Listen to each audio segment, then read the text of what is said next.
Então, bora, né, ler Ezequiel. Ezequiel. Uhum. Vamos orar.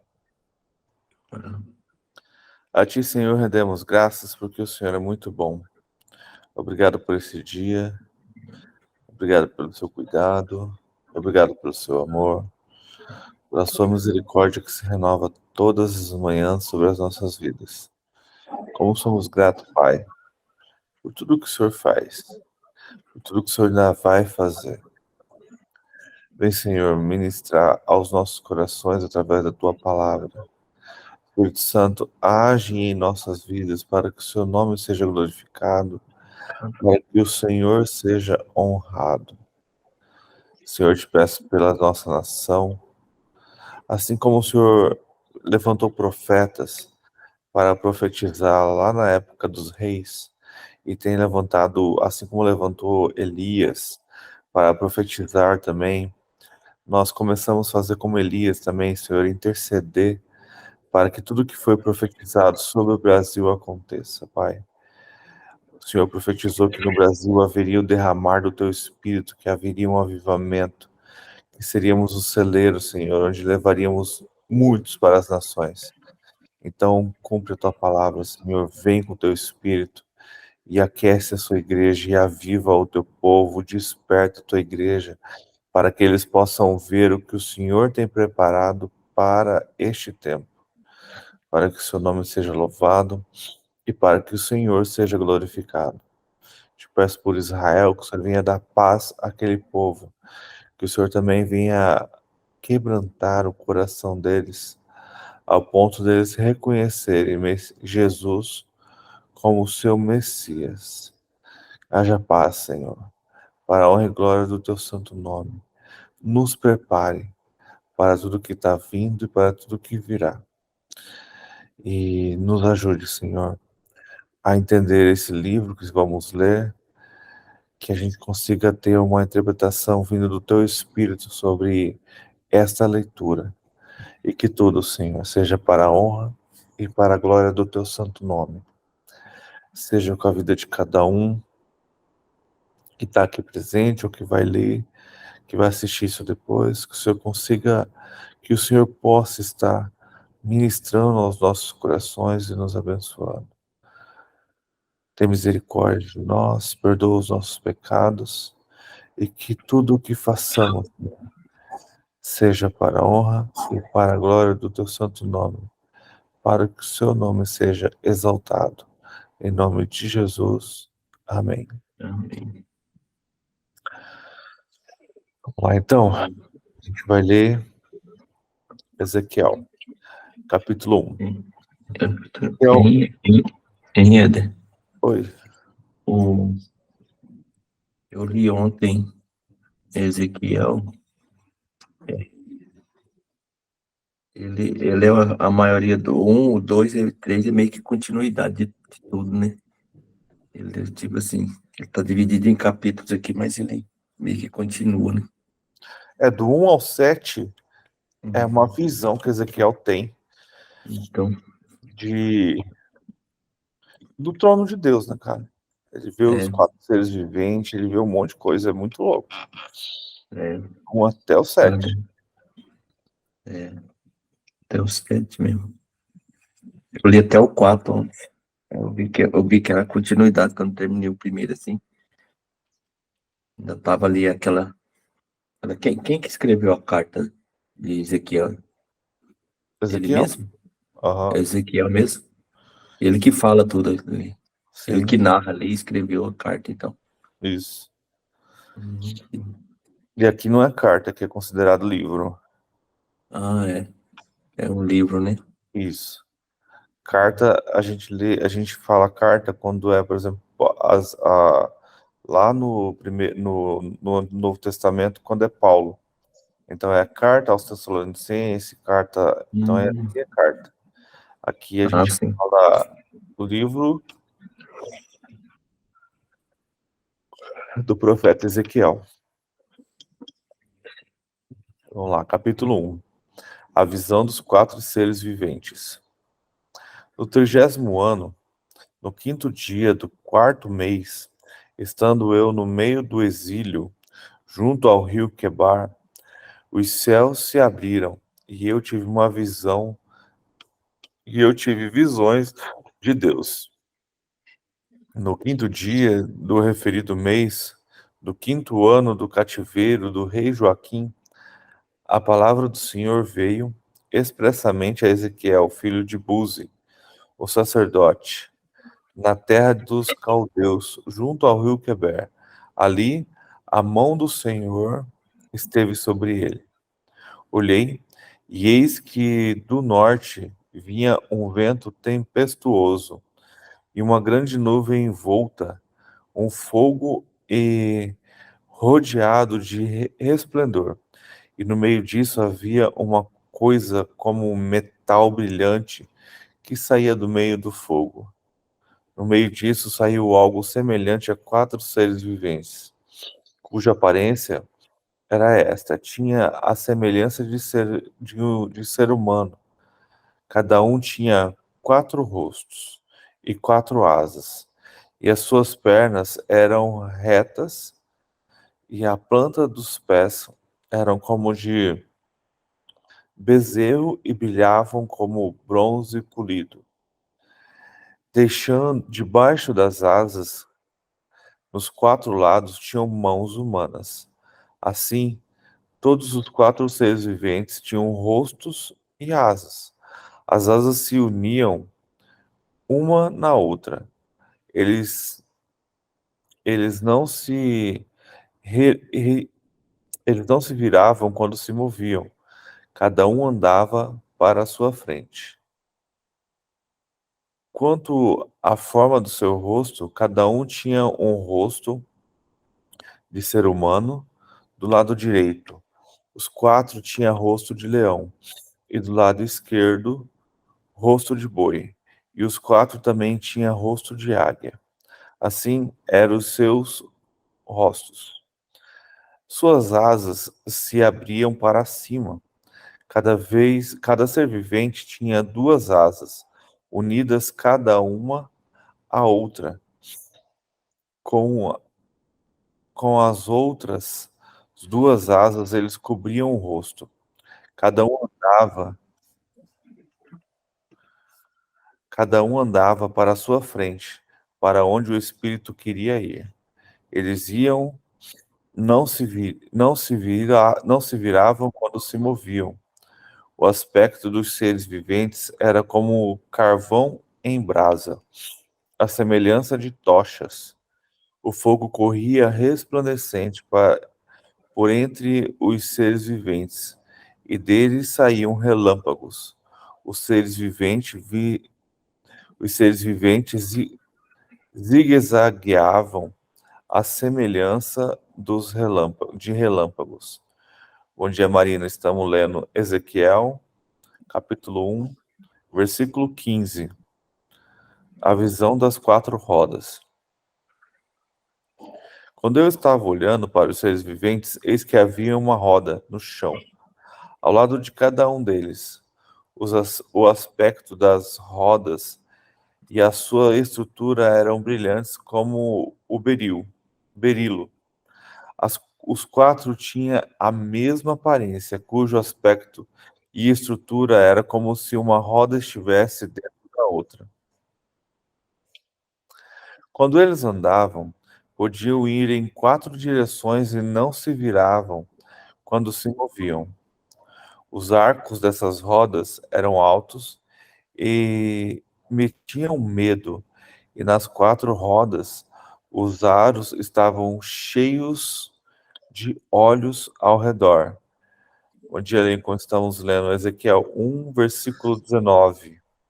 Bom dia, beleza? Quando os seres viventes se moviam, as rodas se moviam ao lado deles. Quando eles se levantavam do chão, também a roda se levantavam. Para onde o Espírito queria ir, eles iam, pois o Espírito os impelia, e as rodas se levantavam do chão juntamente com eles, porque nelas estava o Espírito dos seres viventes. Quando os seres viventes se moviam, as rodas se moviam. Quando eles paravam, as rodas paravam. E quando eles se elevavam do chão, as rodas também se elevavam com eles, porque o espírito dos seres viventes estavam nas rodas. Sobre a cabeça dos seres viventes havia algo semelhante ao firmamento como cristal brilhante que metia medo, estendido por sobre a cabeça deles, por debaixo do firmamento. Cada ser vivente estendia duas asas da direção dos que se lhe estavam próximo, e com as outras duas asas cobriam o corpo. Quando eles andavam, ouviam o ruído de suas asas, que era como o som de muitas águas, com voz de onipotente, como a voz do onipotente, um som de tumulto, como trombetas de um exército. Quando eles abaixavam as asas, veio uma voz de cima do firmamento que estava sobre a cabeça deles. Quando eles paravam, abaixavam as asas. A visão da glória divina. Por cima do firmamento estava sobre a cabeça dos seres viventes, havia algo semelhante a um trono, como uma safira. E sobre essa espécie de trono estava sentada uma figura semelhante a um ser humano. Vi que essa figura era como um metal brilhante, como um fogo ao redor dela, desde a sua cintura e daí para cima. E desde a sua cintura e daí para baixo, vi como essa figura era como fogo, e havia um resplendor ao redor dela, como o aspecto de arcos que aparece nas nuvens em dia de chuva. Assim era o resplendor ao redor. Esta era a aparência da glória do Senhor. Ao ver isso, caí com o rosto em terra e ouvi a voz de quem falava.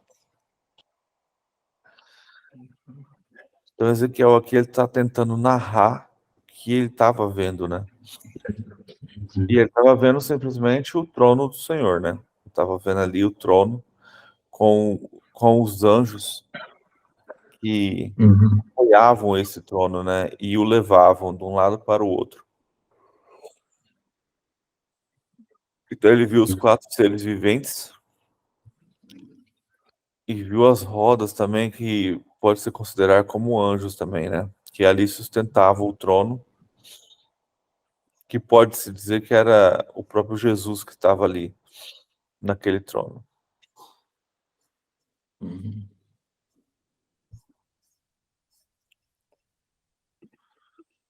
E aí a gente continua. Sim. Saber o que a voz fala. Ezequiel 2. Vou ler o 2. Né? O chamado Ezequiel. Ele me disse, filho do homem, fique em pé, pois eu vou falar com você.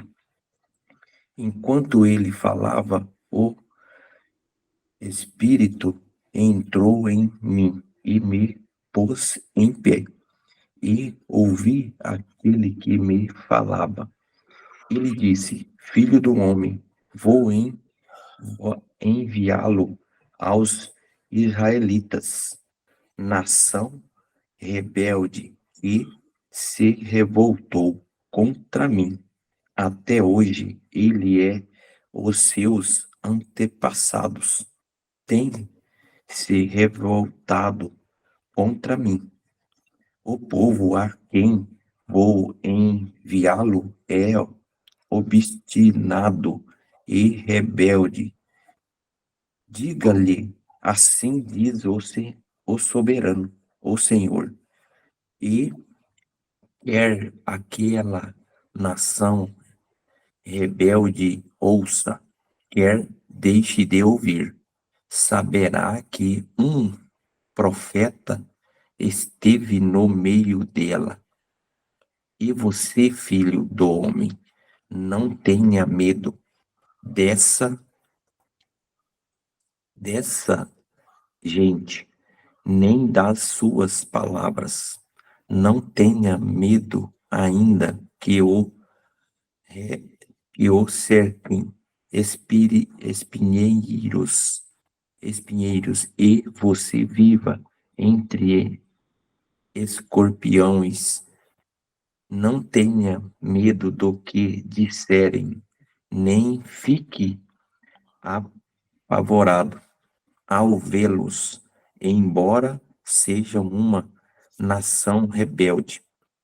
Você lhe falará as minhas palavras, quer ouçam, quer deixem de ouvir, pois são rebeldes. Mas você, filho do homem, ouça o que lhe digo. Não seja rebelde como aquela nação. Abra a boca e coma a- o que vou lhe dar. Então olhei e vi a mão de alguém estendida para mim. Nela estava o rolo de um livro, e ele desenrolou diante de mim. Em ambos os lados do rolo estavam escritas palavras de lamento, para palavra de lamento, pranto e ais.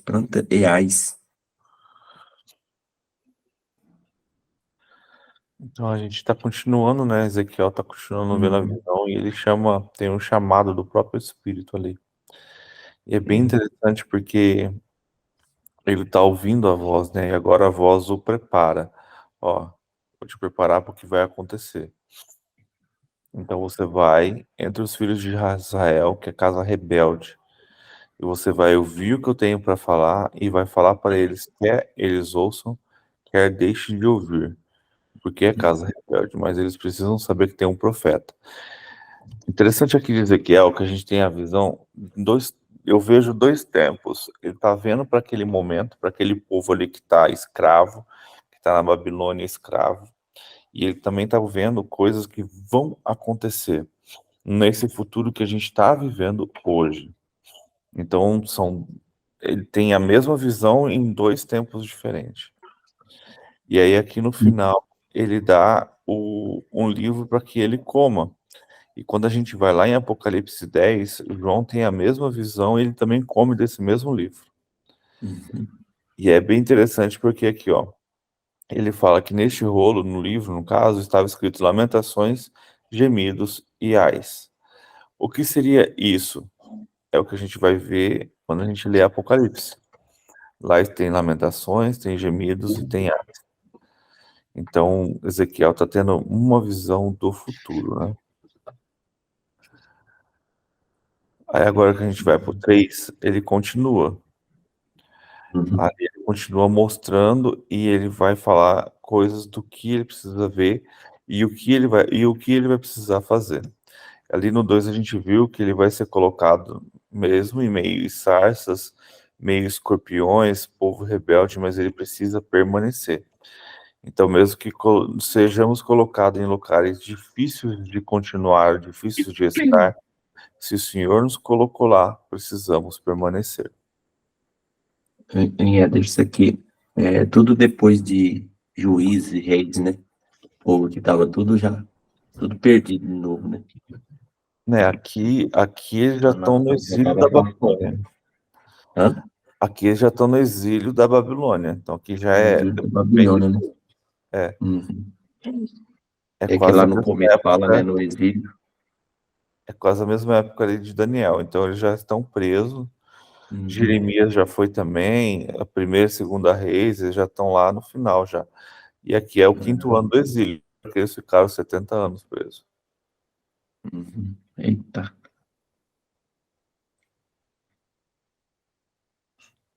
Pode ler o Vambora. 3? Sim. E ele me disse: Filho do homem, come este rolo, depois vá falar à nação de Israel. Eu abri a boca e ele me deu o rolo para eu comer. E acrescentei: Filho do homem, coma este rolo que estou dando a você e enche o seu estômago com ele. Então eu comi e em minha boca era doce como mel. Depois ele me disse: Filho do homem, vá agora à nação de Israel e diga-lhes as minhas palavras. Você não está sendo enviado a um povo de fala obscura e de língua difícil, mas à nação de Israel.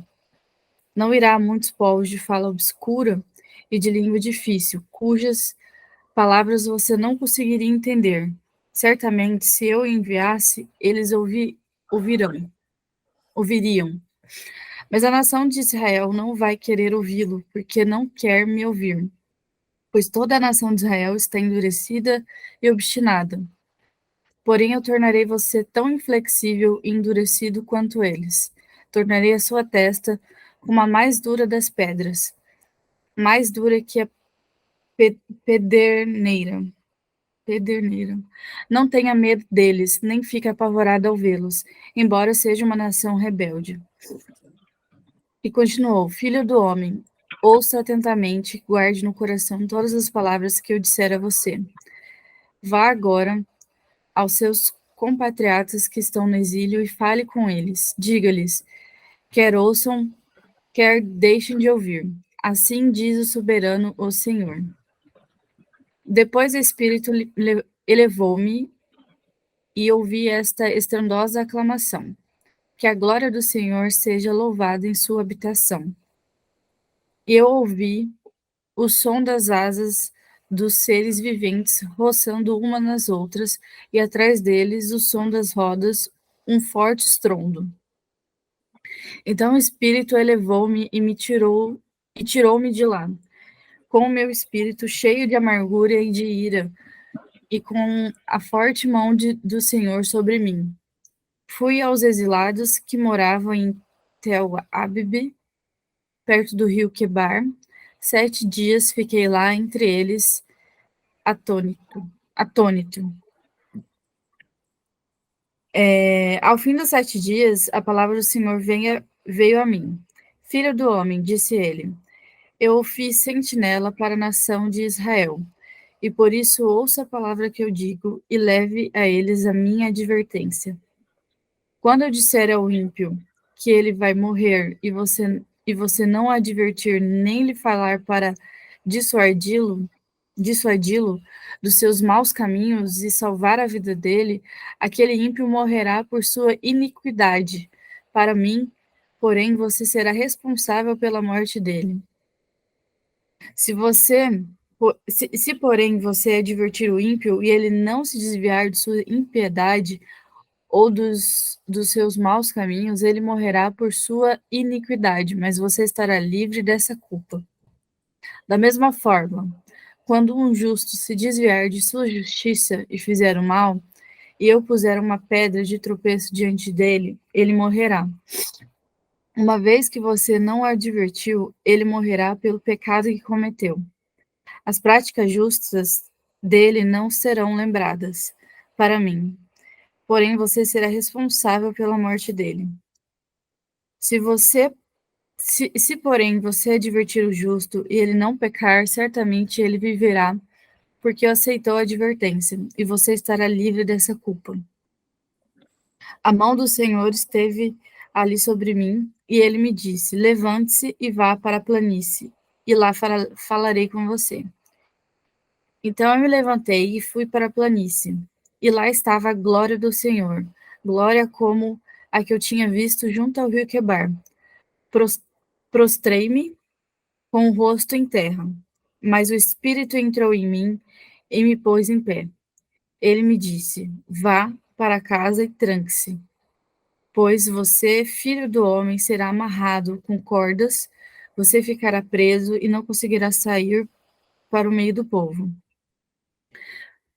Farei sua língua apegar-se ao céu da boca, para que você fique calado e não possa repreendê-los, embora seja uma nação rebelde. Mas quando eu falar com você, abrirei a sua boca e você lhes dirá. Assim diz o soberano, o Senhor. Quem quiser ouvir, ouça, e quem não quiser, não ouça, pois são uma nação rebelde.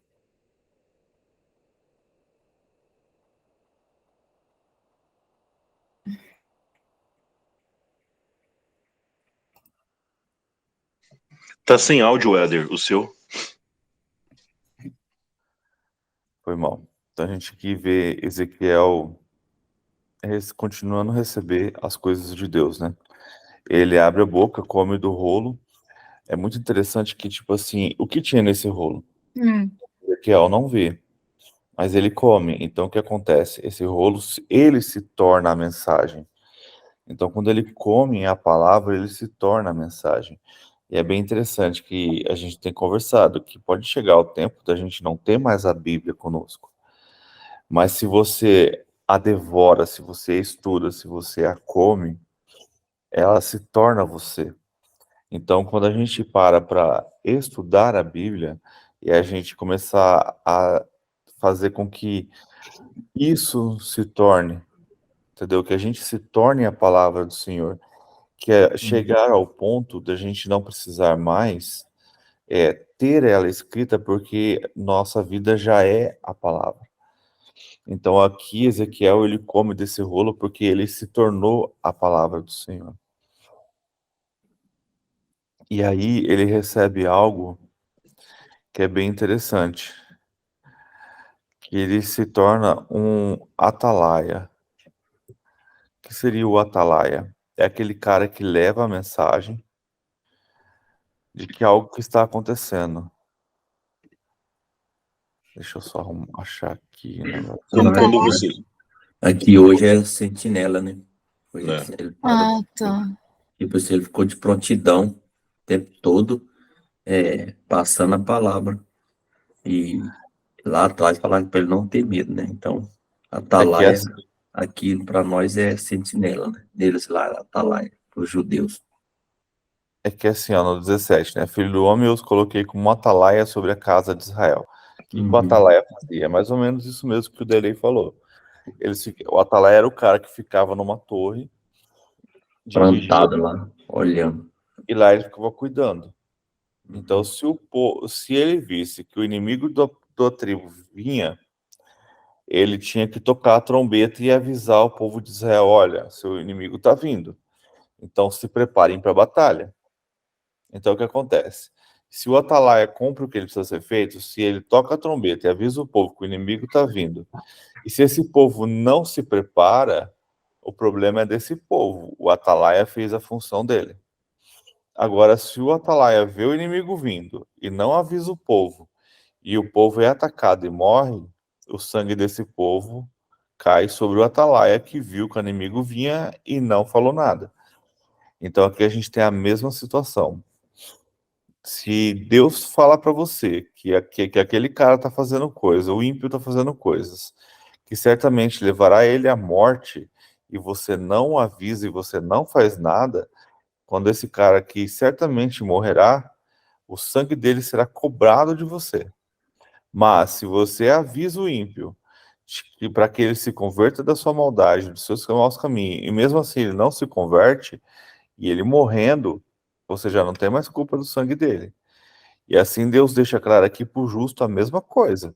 Se você vê um justo, se você vê, quando ele fala justo aqui, é se você vê um cara que segue o caminho do Senhor, se você vê um cara que conhece as Escrituras, e ele começa a fazer coisa errada, e você não avisa, ele certamente morrerá e seu sangue será cobrado de você. Então a gente vê aqui a possibilidade até de um afastamento de Deus, de perder uma salvação, vamos colocar assim.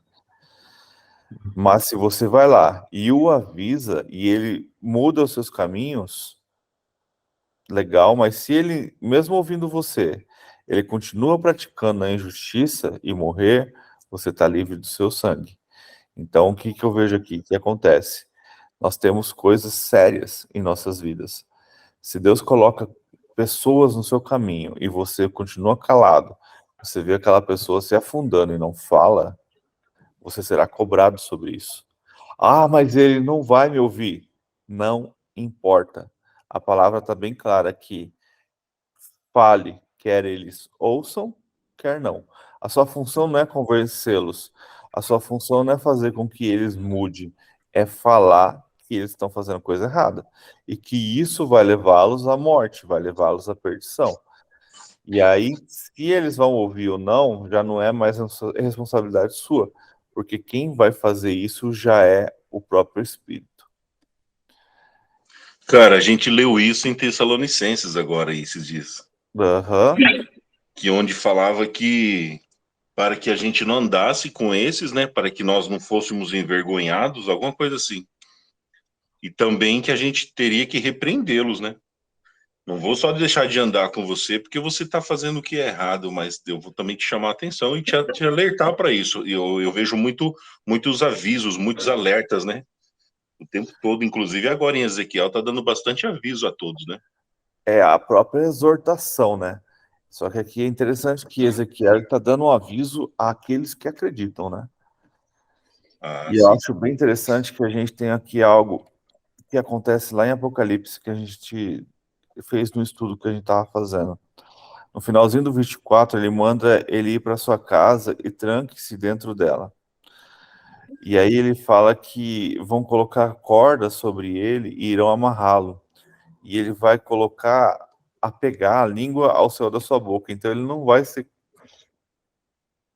mais ser capaz de falar. Então o que eu vejo aqui? Por um tempo, a mensagem não vai mais ser dita. A mensagem não vai ser levada. Por um tempo, essa mensagem vai ser censurada. Mas, quando eu falar com você, ele devolver a fala, você lhes dirá: assim diz o Senhor Deus, quem ouvir ouça, e quem deixar de ouvir, que fique sem ouvir, porque são casas rebeldes. Então vai ter um tempo de silêncio, vai ter um tempo que ele não vai conseguir profetizar, porque ninguém vai ouvi-lo, mas no momento que o Senhor liberar isso, ele vai voltar a profetizar. E é bem interessante, quer ouça ou quer não ouça. Então o que a gente tem aqui? Pessoas que vão ouvir e pessoas que não vão ouvir. Então é importante que profetize, independente se eles vão ouvir ou não vão ouvir, porque aqueles que ouvirem serão salvos, né? Você falou agora há pouco sobre a gente daqui a um tempo não estar mais lendo assim a Bíblia, né? Não estar mais com a Bíblia já física, no caso, talvez não existirá mais, né? E eu vejo assim que a gente fazendo essas leituras, vivendo a palavra, aprendendo tudo isso, a gente está engatinhando, né, cara, para chegar ao tempo de não falar, pô, não, eu vivo a palavra assim, eu não tenho mais a Bíblia para mim poder estudar e para mim poder viver no material, no físico. É muito louco isso, cara, porque a gente vai ter que se aprofundar mesmo, viver realmente tudo isso, cara. Ao ponto de não ter isso em mãos e você poder falar de Deus. E a gente aqui tá comendo, né? Aqui a gente tá Não é comendo só, um resumão. Vai resumindo, vai comendo. e não é só a Bíblia, viu? Porque, ó, na época de Hitler, o que ele mais queimou foram Bíblias e livros. Tudo que fazia as pessoas pensar e confrontá-lo. Então a gente vai chegar a uma época que tudo que é confronto também vai ser destruído. A gente já tá, né, cara? A gente já tá parcialmente sendo. Se a gente pensa contra o governo, a gente já é censurado. Principalmente as pessoas que são mais visíveis, né? Então temos que nos preparar. Como? Comendo a palavra. E estudando a palavra, tentando sempre achar uma compreensão e tentando mostrar, ligar as coisas que a gente está lendo com o que a gente está vivendo. Então, precisamos estar sempre prontos. Ah, Éder, mas você acha que vão entrar na minha casa e queimar minha Bíblia? Eu acho que isso vai demorar um pouco. Mas, por exemplo, quem usa a Bíblia só em aplicativo, é a coisa mais simples do mundo é eles tirarem do seu celular. fazer ela já não funcionar mais. E aí depois eles vão partir para a parte física, né? Porque aí já é um pouco mais complicado, porque aí eles vão ter que invadir a sua casa para tomar, né? Aí esse dia eu tava conversando com a Márcia, com o pessoal, que aí já é uma coisa que eu acredito. Eu acredito que não haverá um arrebatamento secreto igual do filme que passou no cinema. Então, dessa forma, eu acredito que com o passar do tempo de perseguição e de tribulação, igrejas físicas igual a gente tem, templos grandes, cheios de gente, vai acabar. Vai haver um templo, sim, mas para adorar o falso profeta, para adorar o falso Cristo.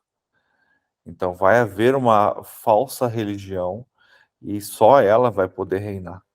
Qualquer outra que for contra, quando a gente vê lá em Timóteo que fala que aqueles que são contra o sistema serão inimigos do sistema, por isso seremos perseguidos. Então precisamos estar atentos. E vai chegar o tempo que é sim, sim e não, não. Não vai ter mais desculpa, não vai ter mais. Não tem como fugir. Como que a gente vai saber que ele é falso? Jesus. Eu fiz um post esses dias. Sabe como que você reconhece o falso? Reconhecendo profundamente o verdadeiro. O que você acha? É uma comédia, mas o que você acha do Henri Cristo? Você acha que ele é Jesus? Não, né? Mas por que você acha que ele não é Jesus? Ah, porque. Boa. Óbvio. Ah, mas se Mas, for nesse ó, nível também. não vai. Mas aí é estudar a escatologia, né? É você pegar toda a parte de escatológica que fala sobre o fim dos tempos, que fala sobre o futuro. O falso Cristo ele vai vir para enganar. E aí a gente tem que pensar assim, somos ovelhas de um pastor, vamos colocar assim. Por que Jesus usa esse exemplo de que somos ovelhas de um pastor e que ele é o pastor? Na cultura, quando você começa a criar ovelhas, geralmente, desde jovenzinho ou adolescente, a criança é colocada para criar aquelas ovelhas. E aquelas ovelhas, depois de criada, procura na internet que tem no Google sobre isso, que é muito louco, porque você pode ir lá chamar, as ovelhas não dá nem moral pra você. Quando o pastor chega e chama, todas vêm. Então, quando temos Jesus como pastor e aprendemos a reconhecer a sua voz, então por isso que eu disse, para você reconhecer o falso, é necessário que você conheça profundamente o verdadeiro. Então, quando você conhece a Jesus e quando você ouve o falso, você fala, não, tem algo errado aí, Uhum. entende? E para nós que estamos estudando as Escrituras, a Bíblia, vai ser muito simples. Porque a própria palavra fala, é um cara que vai trazer paz, uma falsa paz, que vai trazer paz, principalmente ali em Jerusalém. Vai ser um cara que vai permitir com que os judeus comecem a construir o terceiro templo. Vai ser um cara que vai ter poderes que a gente não consegue imaginar. A palavra fala que o Senhor vai dar autoridade para que ele mande fogo do céu. Ele vai construir uma estátua para que ela seja adorada. Então a gente tem que estar atento aos sinais, entendeu? A Então estátua já não tem nada a ver. por isso que a gente precisa estar percebendo, prestando atenção nos sinais. Então, como Éder, eu vejo os sinais, vai precisar estudar a Bíblia, vai precisar começar a meditar realmente na palavra do Senhor, as coisas, os detalhes, prestar atenção. Por exemplo, a gente consegue fazer ligação do que a gente acabou de ler com o Apocalipse. Ezequiel, Daniel, são apocalipses do Antigo Testamento, está mostrando as coisas que aconteceram ali com eles e coisas que vão acontecer no futuro. Daniel, por exemplo, tem visão de vários reinos e tem visão das coisas que irão acontecer.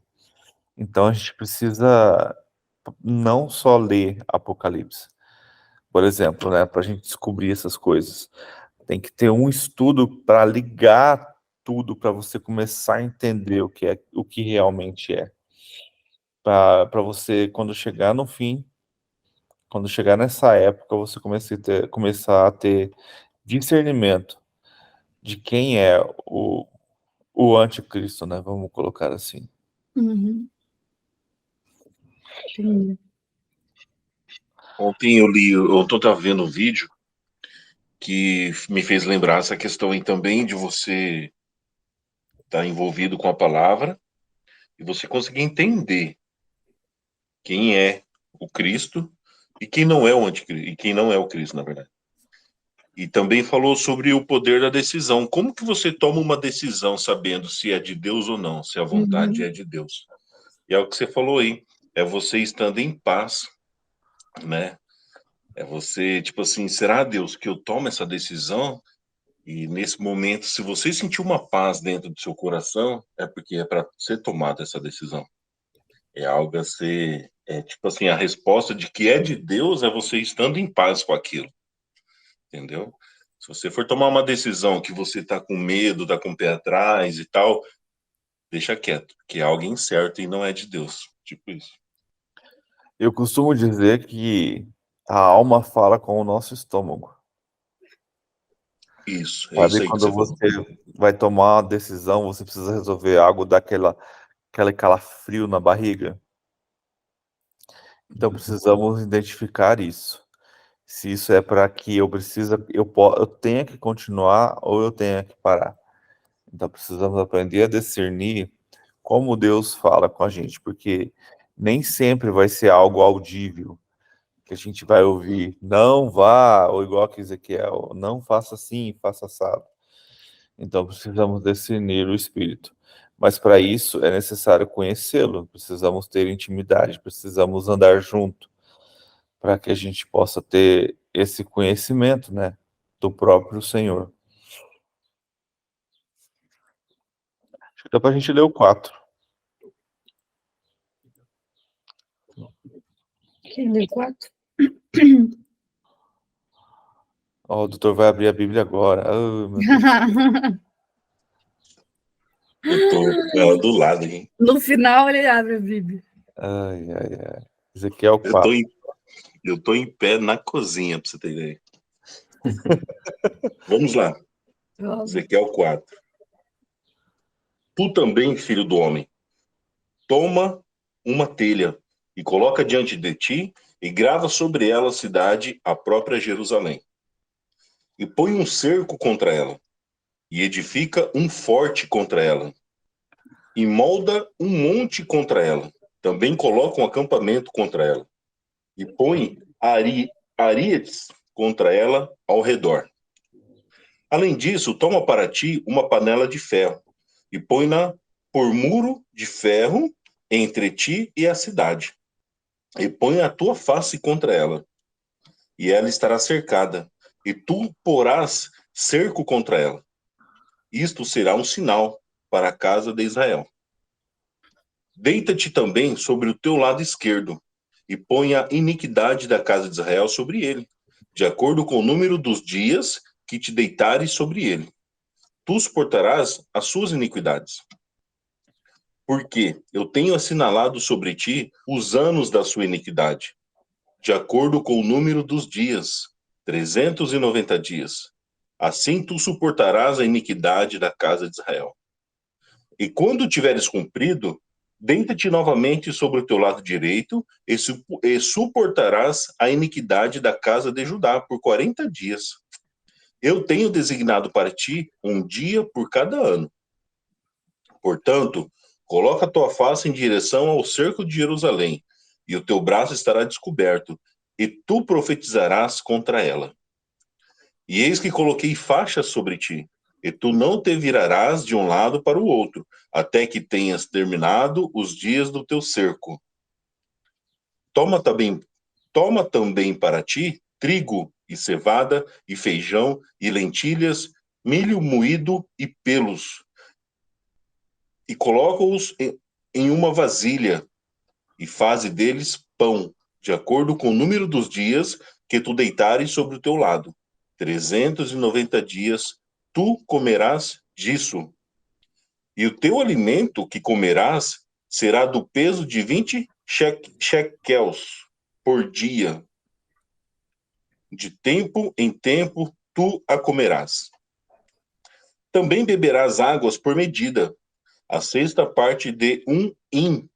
De tempo em tempo beberás. E tu comerás como bolos de cevada, e os cozinhará como o esterco, com o esterco que sai do homem à vista deles. E o Senhor disse: assim mesmo comerão os filhos de Israel e o seu pão contaminado entre os gentios, para onde os lançarei. Então eu disse: ah, Senhor Deus, eis que a minha alma não tem sido poluída, porque desde a minha juventude até agora nunca comi daquilo que morre por si mesmo, ou é rasgado em pedaços, nem carne abominável entrou na minha boca. Então ele me disse: eis que deito-te esterco de vacas em lugar de esterco de homem, e tu prepararás o teu pão com ele. Além disso, ele me disse: filho do homem, eis que eu quebrarei o báculo de pão em Jerusalém, e eles comerão pão por peso e com cuidado, e a água beberão por medida e com espanto, para que eles tenham falta de pão e de água, e se espantem um com os outros, e se consumam por suas iniquidades. Eu vejo também de novo que a gente está tendo uma visão bem, tanto daquela época, é muito estranho, né, a maneira com que ele fala para montar aquele cerco, porque ele tem uma visão daquilo ali, mas nada mais é do que Jerusalém sendo cercada por todos os lados. Então a gente tem ali aquela visão daquela época, né, Jerusalém vai passar por vários momentos, sabe? Tem uma época aí que dos gregos, dos tírios, até do próprio Roma, né, cara, cercando ali Israel. Só que a gente também consegue avançar para um futuro onde Jerusalém também vai ser cercado por povos, né? E aqui ele fala que eles vão passar tempos difíceis. E é bem interessante, né? Que ele fala com Ezequiel sobre dias, mas ele complementa aqui no final do 6, o último negócio, um dia para cada ano. Então ele está considerando um dia como se fosse ano. Então quando ele fala um dia, ele está falando de um ano. Isso é muito louco.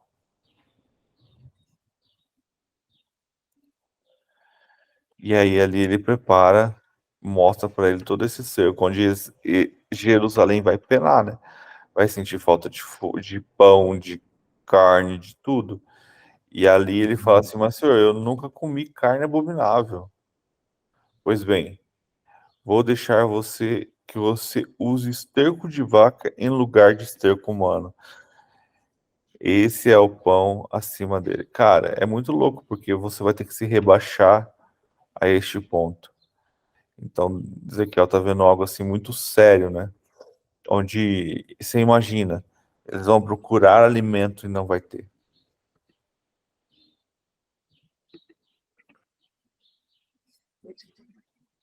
Foi bem severo mesmo. Deus incendeu a ira com o povo. Tava tudo perdido, né? Em Israel. Precisamos ter atenção, né? Qual a Mariane falou. Como que a gente vai saber? Precisamos estar atentos por sinais. Quando eu falo assim que eu não acredito na ideia do filme de um arrebatamento secreto, é isso, porque Jesus em nenhum momento fala que ele viria secretamente. E sim para que estejamos sempre vigilantes para a volta dele. Estejamos sempre preparados. E aí, quando a gente tem essa ideia, a gente tem que estar pronto para tudo. Tem que estar pronto para todas as coisas. E aqui a gente vê Ezequiel mostrando, ó, vai acontecer assim, vai acontecer assado, vai haver um cerco, Jerusalém vai ser perseguida. Por que Jerusalém é perseguida? se o anticristo vai trazer paz, por exemplo. Ele é o cara que vai fazer ter paz ali naquela região de Israel, Jerusalém, Turquia, tudo ali. Porque eles vivem em guerra. E agora, se eu não me engano, eu estava vendo ontem, eu vi uma chamada, não cheguei a ver o vídeo, mas Israel construiu uma arma chamada a Funda de Davi, né? A Funda é que ele virou e acertou o Golias, né? Então, Israel está preparado para a guerra. Na verdade, o tempo todo, porque ele tem um domo de ferro lá, que eles chamam, que os protege de todo ataque aéreo, de todos os mísseis. Isso é muito louco, porque eles são atacados direto. Então, vai chegar um tempo que isso vai piorar, que na verdade eles vão ter paz, e durante essa paz com a Palestina vai ser permitido que eles construam o templo. Então, o próprio anticristo entrará nesse templo e profanará o templo, sentará no trono dizendo que ele é Deus. Então, uns continuarão adorando e outros se rebelarão e começará outra guerra. Então, precisamos estar atentos, né, para o tempo do Senhor. Fechou, gente? São 6 horas. Isso aí. A gente continua lendo 5. É muito bom. Ezequiel não é fácil também. Tipo assim, Ezequiel é diferente de Juízes, né? Que Juízes a gente vê coisas assim, terríveis. Ezequiel a gente vê muita coisa ilusória. Porque você imagina, Ezequiel ele tá vendo o Senhor, tá vendo o futuro. E ele precisa descrever com as coisas que ele conhece. É igual, vamos supor que lá no futuro, Ezequiel tem uma visão de um tanque de guerra. Como que ele vai descrever um tanque de guerra que a gente conhece hoje? Nossa, verdade. Como um monstro que solta fumaça pelas narinas e fogo pela boca, entendeu? Então, a gente tem que aprender a interpretar, buscar conhecer o que realmente queria dizer, o que realmente faz, o que ele estava vendo ali que ele quis explicar daquela maneira, entendeu? Mas precisamos buscar realmente discernimento do Espírito e que Ele venha nos fazer compreender que somos mensageiros do Senhor e que precisamos compreender a Tua palavra. Fechou? Fechou. O Delei, pode orar para encerrar para a gente? Sim. Fecha os olhos. Obrigado, Pai, por mais um dia. Que o Senhor venha cada dia mais nos fortalecer a nossa fé, dar-nos o entendimento da palavra, conhecimento, para estar sempre nos alertas, nos vigiar sempre para a volta do Messias e nos fortalecer cada dia mais para ter conhecimento amplo e podemos engolir essas palavras para que nós descobrimos nossa identidade, o que nós devemos fazer para fazer a vontade do Senhor e abençoar todos que estão aqui presentes nessa leitura, buscando conhecimento, buscando o Senhor, buscando a Deus, e abençoe a família do Éder, do Lincoln, da Mariana, todos que estão presentes, todos que não pôde entrar, que venha também ser abençoado e buscado para cada dia mais conquistar mais corações para o reino e para a glória do Senhor. Em nome de Jesus, que temos um excepcional dia a todos. Amém.